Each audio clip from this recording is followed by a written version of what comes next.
Né en France en 1960, débarqué en Tunisie en 1961. Mon père était tunisien, ma mère était française. J'allais en France en vacances et je grandissais en Tunisie. Je m'appelle Nadia El Fani, je suis à la fois tunisienne et française, mais j'ai toujours travaillé et j'ai toujours fait mes films en Tunisie, sur des sujets plutôt tunisiens d'ailleurs.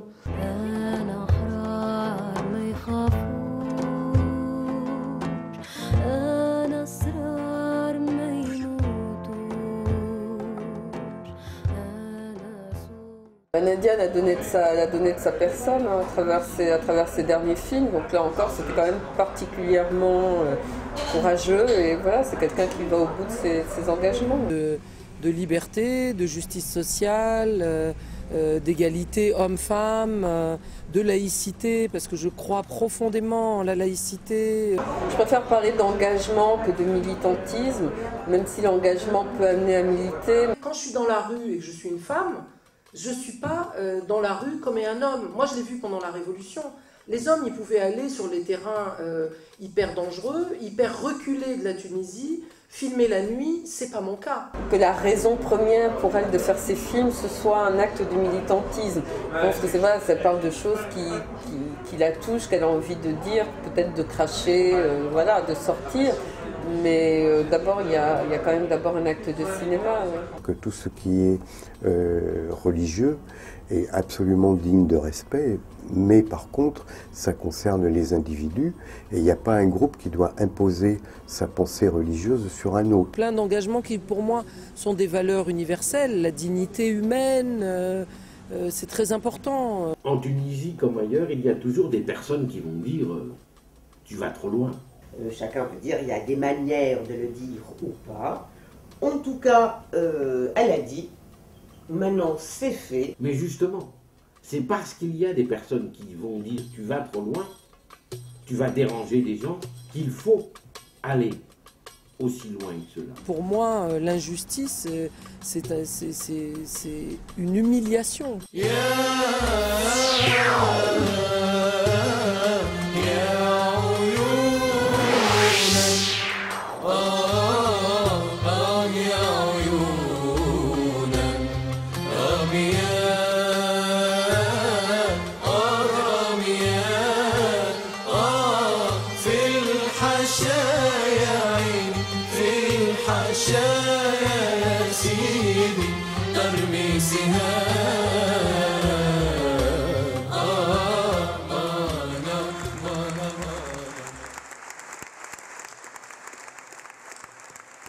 Pour bien connaître le fond de sa pensée, le fond de son histoire, il faut, si on regarde rétrospectivement son œuvre, il faut revenir toujours à ce film qui est dédié à son père, à ce film qui s'appelle Ouled Lénine.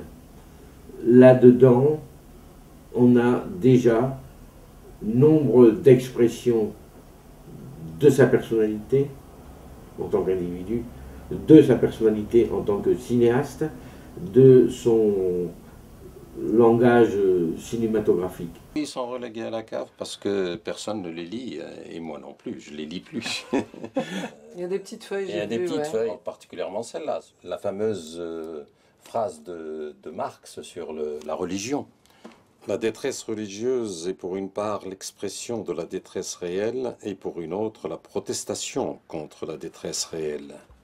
La religion est le soupir de la créature opprimée, la chaleur d'un monde sans cœur, comme elle est l'esprit des conditions sociales dont l'esprit est exclu. Elle est l'opium du peuple. Je la relis souvent pour que je n'ai pas de réaction anti-religieuse bête, comme j'ai pu en avoir à 20 ans. Quand j'ai fait Ouled Lénine, je l'ai fait pour rappeler à la jeunesse tunisienne, et c'était sous la dictature, bien avant la Révolution, en 2006, pour rappeler à la jeunesse tunisienne qu'il y avait eu des combats politiques qui étaient menés par des hommes et des femmes du pays et dans les universités, et que ce n'était pas vrai que la dictature pouvait nous empêcher de nous exprimer. Et je pense que oui, je sentais venir des choses j'étais en accord avec ma société, puisque je témoignais de ce qui se passait, puisque Ouled Lénine est quand même passé en Tunisie. Et après, quand je suis partie faire laïcité, Inch'Allah, mais je vivais déjà en France, hein, malheureusement. J'avais fui la dictature parce que j'en avais marre. Hein, parce que la dictature, c'est pas seulement le pouvoir politique, hein, c'est aussi toutes les ramifications autour qui font qu'on vous exclut très rapidement. Donc j'avais choisi de vivre en France pour faire mes films plus librement, mais je les faisais toujours en Tunisie. Et quand j'ai démarré laïcité, Inch'Allah, qui s'appelait à l'époque La Désobéissance, et il s'appelait La Désobéissance à bon escient, parce que je voulais montrer l'implication de Ben Ali dans l'utilisation de la religion pour mieux asservir le peuple. Et c'est ça que j'ai voulu dénoncer au départ dans ce film qui s'appelait La Désobéissance. Je voulais montrer qu'en désobéissant à la religion, on désobéissait aussi au pouvoir en place qui se servait de la religion pour mieux nous contrôler. Sa position, c'est qu'aujourd'hui, dans le monde moderne, on doit être vers un idéal, une nécessité d'avoir une société laïque qui donne la liberté de penser à tout le monde, de façon à pouvoir trouver les modalités d'être ensemble dans cette société. Donc ça, je pense que c'est vraiment son engagement premier, extrêmement fort. J'ai fait un documentaire qui s'appelle Même pas mal, qui raconte les attaques que j'ai subies de la part des islamistes quand j'ai sorti Laïcité Inch'Allah, et qui en fait se trouve était en même temps qu'on m'avait découvert un cancer au même moment de la fabrication de Laïcité Inch'Allah, du film, et donc et après des attaques des islamistes, donc ce combat en parallèle auquel je faisais face pendant toute cette période qui a duré quand même à peu près 18 mois. Et voilà, il s'est trouvé que dans ma vie, je subissais cette maladie, et en même temps, je subissais des attaques ignobles de la part d'un groupe organisé, politique, qui voyait en moi la parole d'une femme libre. Et finalement, grâce à eux, j'ai trouvé la force de me battre encore plus et de prouver que moi, je suis guérie, mais malheureusement, il faut encore qu'on se batte pour guérir la Tunisie du cancer islamiste. Et encore moins après la Révolution, parce que j'avais fait un film qui déplaisait aux autorités islamistes de la Tunisie. J'ai fait pourtant ce film, même pas mal, en réponse à toutes les attaques que j'ai subies. J'étais très heureuse de venir le présenter ici, parce que malheureusement, le public tunisien ne peut toujours pas le voir. Alors je voudrais dire que ce prix est un cadeau pour la Tunisie des Lumières, un cadeau pour sa jeunesse qui continue à se battre en dansant dans les rues malgré la répression des islamistes.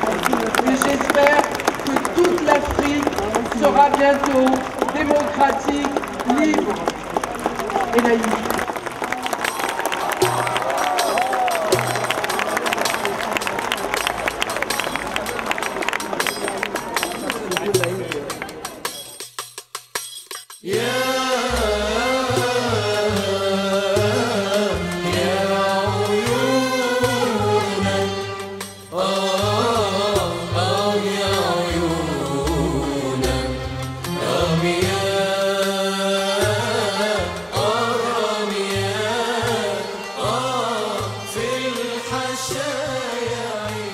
Nadia El-Khelaifi, c'est une cinéaste tunisienne qui a travaillé dans le cinéma depuis longtemps, puisqu'elle était d'abord assistante réalisatrice. Elle a travaillé avec plein de cinéastes connus comme Roman Polanski, Romain Goupil, Jerry Schatzberg et d'autres.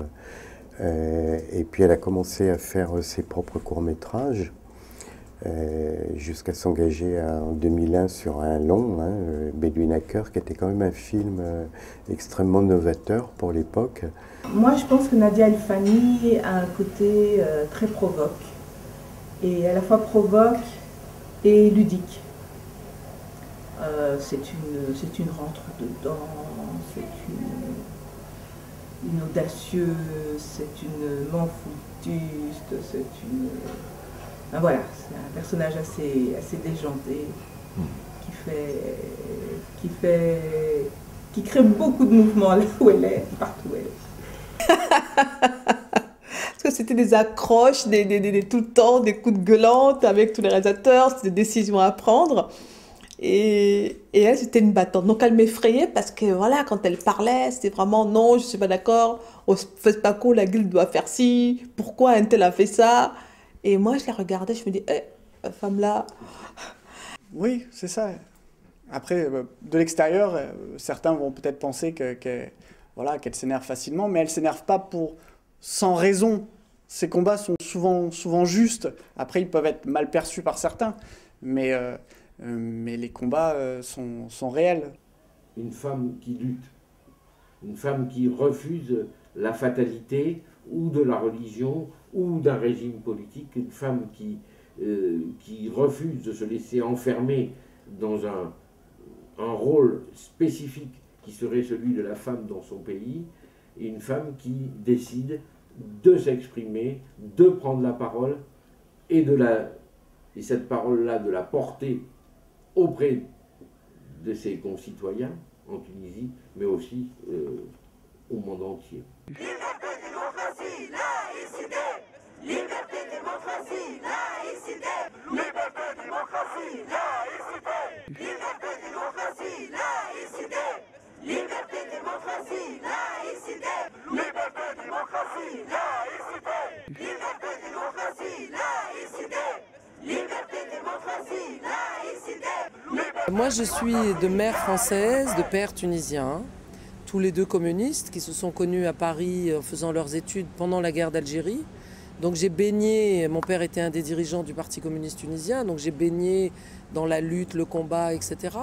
Mais aussi dans la biculture, dans justement l'apprentissage de la diversité, etc.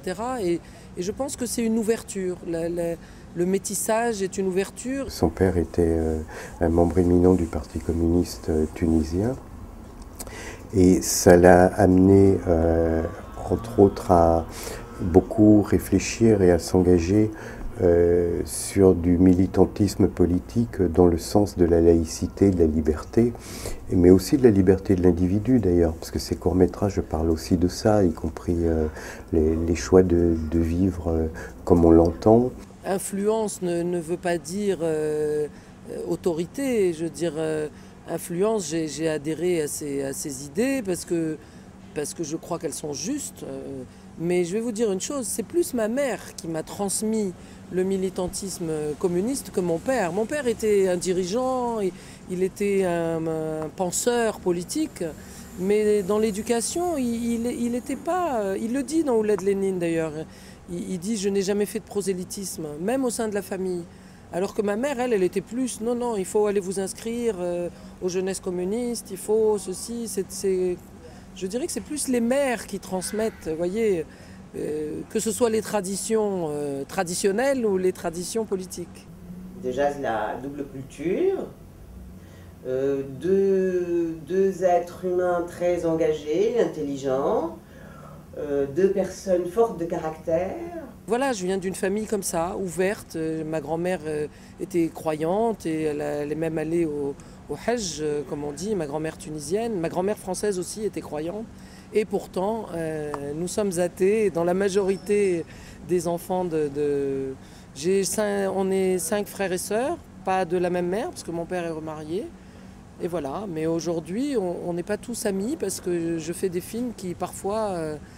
casse avec la famille, mais ça fait rien. Je continue. Le courage, la notion de courage dont elles ont beaucoup plus que nous. Je dirais dans un instant pourquoi. Mais ça n'est pas si facile. Ça n'est pas si facile. C'est peut-être même le plus difficile d'aller contre ses amis. Elles ont été capables de dire non. Et c'est le mot le plus difficile de la langue française et probablement des autres langues, que de pouvoir accepter, voire provoquer, comme pour Nadia, le conflit.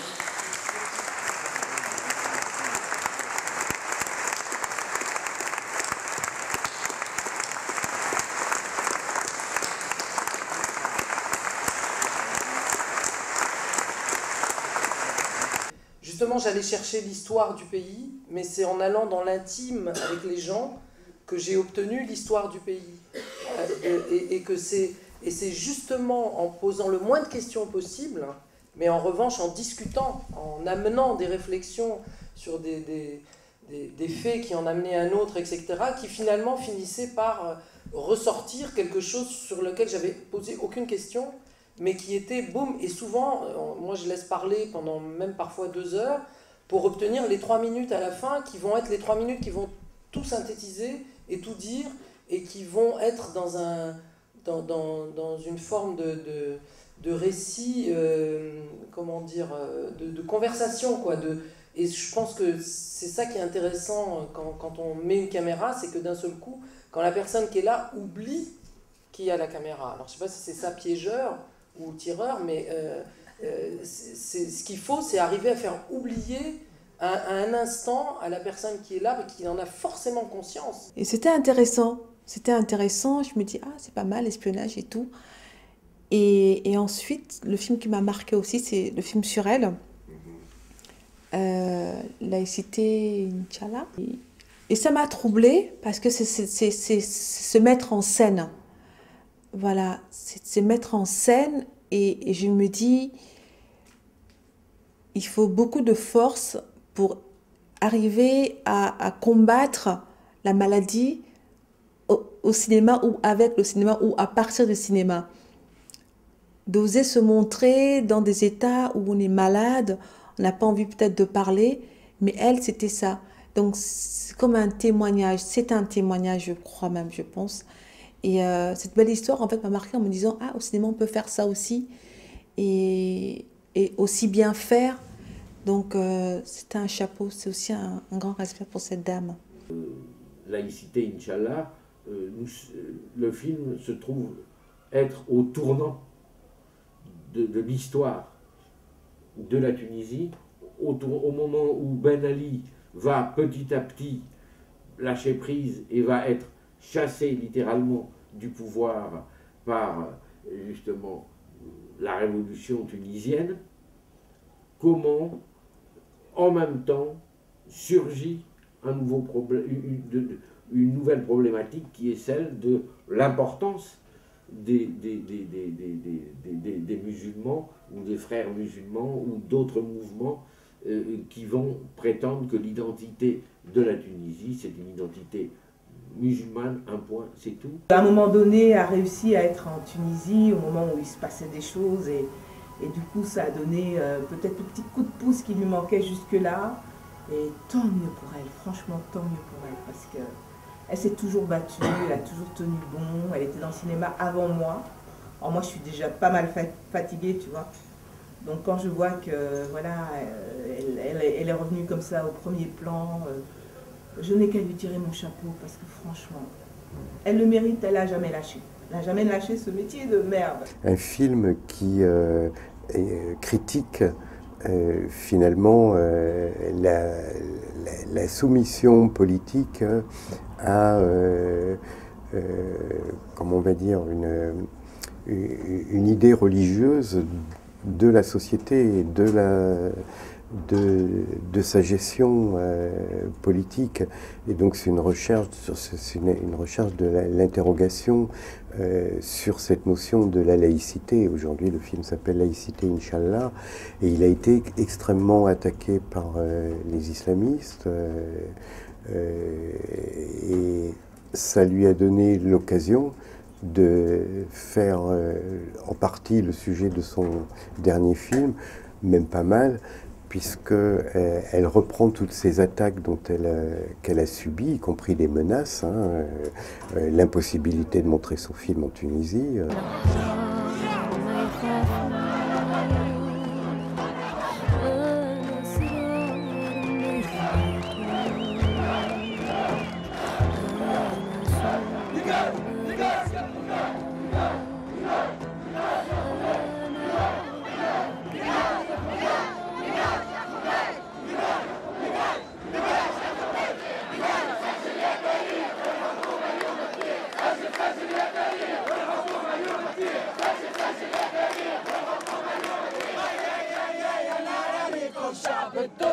خوي عليكم الشعب التونسي خوي عليكم احنا شعب الكوماندو احنا شعب الكوماندو نحن الخطأ من أرضنا نعم سنموت ولكن منا سنقتلع الخطأ من أرضنا نعم سنموت ولكن منا لقد سرقت في عروقنا الدماء نموت نموت ويحيى الوطن. Comment se retrouve prise une cinéaste athée dans cette société-là et comment elle peut en même temps dire en chassant Ben Ali, c'est le retour vers la liberté, mais en même temps, il faut que ça soit aussi l'égalité et la réaffirmation de notre dignité d'homme et de femme, et là, en l'espèce, de femmes. Je fais attention dans mes films de ne pas donner la parole qu'aux hommes, surtout que moi je suis dans la parole politique et qu'on a tellement l'habitude de voir les hommes parler politique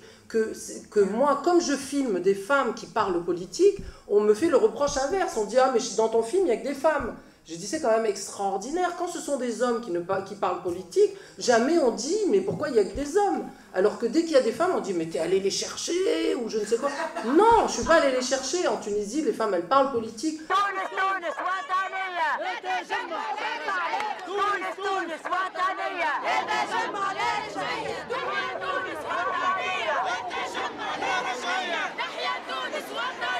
J'ai toujours voulu faire du cinéma, donc j'ai pas fait d'école, j'ai travaillé pendant très longtemps comme assistante à la réalisation parce qu'on faisait des grands films étrangers. J'ai eu la chance de côtoyer Roman Polanski, voilà, Jerry Schatzberg, de faire des films aussi avec des grandes stars d'Hollywood, Ava Gardner avant qu'elle meure, James Mason. Vraiment, j'ai participé à de très très belles choses dans le cinéma et j'étais évidemment très passionnée. J'ai appris le métier avec des grands professionnels et je pense que ça m'a beaucoup apporté, mais je reconnais, et ma fille est en train de faire une école, et je suis très contente, artistique, parce que je sais que c'est nécessaire de faire une école pour faire partie des réseaux.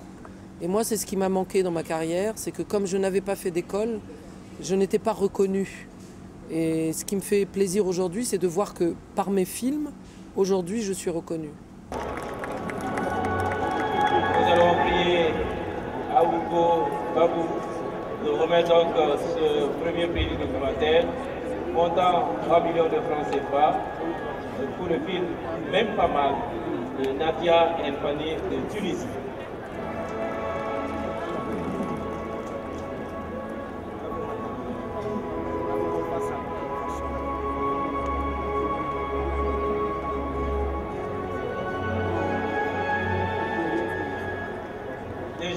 S'il vous plaît.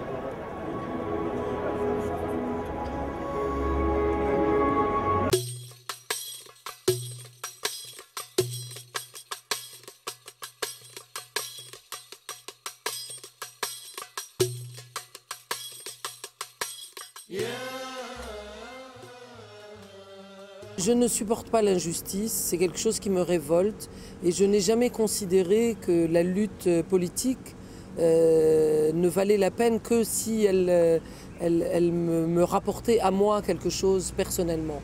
Pour moi, je suis sur Terre pour faire partie de l'humanité et je pense que ce qui est intéressant, c'est d'être humaniste et c'est d'être internationaliste, etc.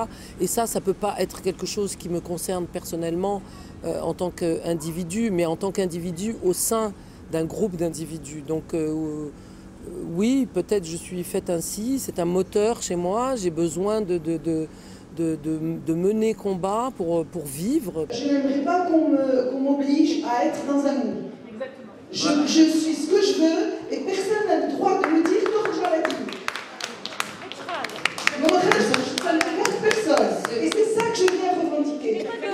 Quand on a essayé de mettre en place ce débat, Mohamed avait proposé de prononcer le mot laïcité. J'avais dit non, Mohamed, on évite déjà, et c'est pour ça que tout à l'heure il a dit on est indépendant, intègre, etc. Mais c'est parce qu'on voulait placer ce débat sur une séparation entre privé et public. S'il vous plaît, commencez pas les jugements de valeur. Je ne tolérerai pas et je deviens méchante. Est-ce que nous allons débattre du fait que nous décidons que dans cette société que nous voulons moderne, progressiste, que nous faisions une différence entre la religion, qui doit être pour moi, c'est mon avis, quelque chose qui relève du privé, comme le fait de ne pas croire, etc. Ou est-ce que nous décidons qu'il n'y en a qu'une qui vit? Et par exemple, pourquoi imposer à des étudiants, à des gens dans les administrations, des horaires particuliers au moment du ramadan? Pourquoi imposer que des buvettes dans les facultés soient fermées alors qu'il y a des gens qui ne veulent pas faire ramadan? Moi, je veux qu'on revienne à des choses terre à terre, qu'on discute de comment la religion, est-ce que nous voulons qu'elle gère nos vies ou est-ce que nous voulons que nous soyons libres? Le fait de ne pas croire en Dieu fait que, effectivement, on est plus préoccupé par le combat sur Terre, parce que si on ne pense pas qu'il y a une vie meilleure après, on essaye de rendre celle sur Terre bien meilleure. Et je pense que quand même, la vie sur Terre, elle vaut le coup d'être vécue un peu mieux, avec moins d'injustice, moins d'inégalité, plus de liberté, etc. C'est pour ça que je me bats, oui.